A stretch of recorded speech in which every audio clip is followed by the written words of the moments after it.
Hello everybody and welcome back to Shane Squirrel Shack, where we talk about autism awareness and all of that. And I want to thank all of you for tuning in to today's video.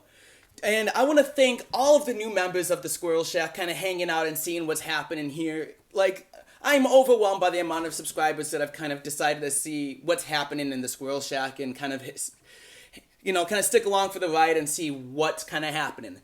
So with that, along with that, I've gotten a lot of comments saying, oh, this guy isn't autistic. Are you sure this guy's autistic? He doesn't seem autistic. And there's a couple things to that. One, I'm very flattered because a lot of my mission in life is to try and be very self-observant and aware of my disability and to work on the quirks and the obstacles that come along with it. But two, I am autistic. I am very much a high-functioning autistic. I wasn't always where I am now, though, and I think that's what throws a lot of people off. I was diagnosed at 2 years old, and this has been something I've been working on for over 20 years. Part of it, me not knowing what I was doing. I didn't know I was autistic until I was 9.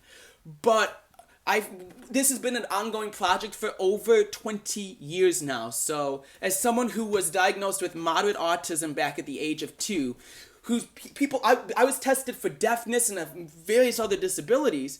I like to think I've made a long way since those testing rooms, being in intense therapies, for so much of my life. And I can understand how it might be hard for people to think, wait, how is he autistic? And again, it's easy for me to be on this camera and having these conversations and me appearing, I don't want to say normal, but not autistic, so to say. But for my friends who watch this and my family, or anyone who knows me who sees this, they'll be like, spend a few hours with this guy and you'll see it starting to pop out a little bit. And they're very much right on that. Like, I can still be socially awkward. I can still have my moments, I'm not cured of autism. It's not like I can have surgery for my autism. Unlike the dream I had when I was in 5th grade when I had my autism surgically removed. That's never going to happen. But what I've been able to do with it that I think kind of helps in my favor is recognize that, hey, I have autism. This is never going to go away. But what I can do is finesse it. If I want to, overcome it and work with it in my favor, I have to finesse it. I have to use that autism as part of my personality. So I've used it to help me create the person that I am in a positive way. So I can't get rid of the quirks that I have, but I can make it a personality. I can use it to my favor and make it who I am in a way that is inviting towards people, in a way that kind of, makes me stick out. That kind of, it works in a sense where, I'm not in a place where it draws people away, so to say. I hope to come off inviting to people whether I'm autistic or not. But, for those who don't think I'm autistic or have questions on it, let me just give you a quick 101 on some stuff that still happens to me as a high-functioning autistic. And some of these I'll touch up on greater in future videos and I have in past videos, so check out the rest of these videos if you want to kind of learn more about some of what I'm about to be saying in greater detail. But, I'm very routine driven. I need routine. I need to know kind of what's in store for my next week. And I think work is huge with that. I need to know when my schedule is so I can start planning other things around that. And right now with my job, I don't find out my schedule until the day before. And I'm like, that's not working. And it's been getting pretty bad with that over the last several weeks and just other stuff with that. I'm looking for a new job, guys. Yeah. So... But, yeah, I still kind of freak out if I have a routine change or, if I'm in overstimulating social situations.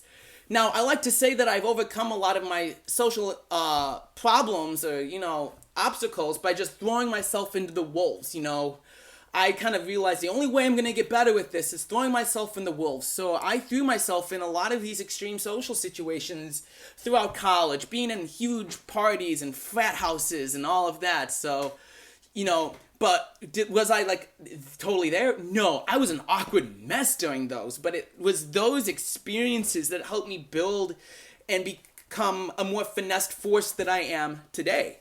And I mean, there's still moments while I'm like in social situations where I do shut down. Like, for an example, when I'm expecting a low key night with my friends, maybe I work that next day, or, I just want something more low key, and I'm with the guys, and it's like, oh, we're gonna go out to a bar now. I'm like, okay.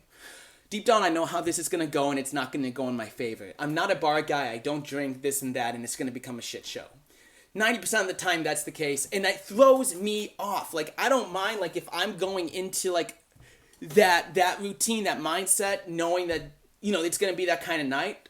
But when I don't plan for it and it is, I'm a shit show. I'm like, really, guys? I wasn't expecting this. I'm not in that frame of mind, and I just kind of start to shut down. So two of the guys are going home with girls that they just hooked up with, and I'm just kind of like, everyone's everywhere else and their own level and their own element, and I'm just like, okay. Leave me alone. Don't look at me. Stop. And, I get awkward and I shut down, I just kind of get into defense mode. So, it's easy for me to be on this camera and, talk about all of that. I still have those moments. And I think why it's easy for people to get confused is when I'm talking to the camera, I'm having a one-way conversation. There's no response coming back from the camera that I'm talking to, kind of potentially throwing me in for a curve. So, like, when I'm talking with people in my autism shows is when they kind of start throwing unexpected answers or, outlets of conversations. And I'm just like, wait, what? How do I respond to this? This wasn't what I was expecting. And then that's when the awkwardness comes out of me, and I'm just like full-on squirrel, wait, what mode? And then that's when I just kind of get like, So, yeah, you don't see that too much of me when I'm on the camera talking to you guys. But I'm still a high-functioning autistic. I still, have the needs of, outlets that an autistic does. I still have fixations, you hear of autistics having fixations. They might fixate on something odd and unusual like a vacuum or candles or dinosaurs or anything like that. I fixate on maps. I fixate on architecture. So if you want to hear more videos, and I'm thinking about doing that, where I dive into my fixations and kind of how my mind works when it comes around to that, I think that would be a really fascinating state of mind for me to capture and to share with you guys. So if you want to see that, drop a comment down there. But I still am autistic, guys. Like, I'm flattered. Some of you guys don't think I am. I'm flattered, but I am. And I say that unapologetically. I am unapologetically autistic. So that's something I wave with pride. I'm proud I am who I am and the progress that I've made and the progress I'll continue to make, and me sharing that with people throughout the process.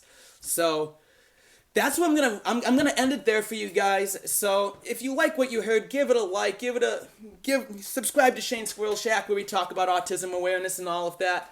And guys, please leave some comments down on what you would like me to cover on this channel, guys. I can only make up so many topics in a certain given amount of time, and you guys are the fuel for me to keep creating this content.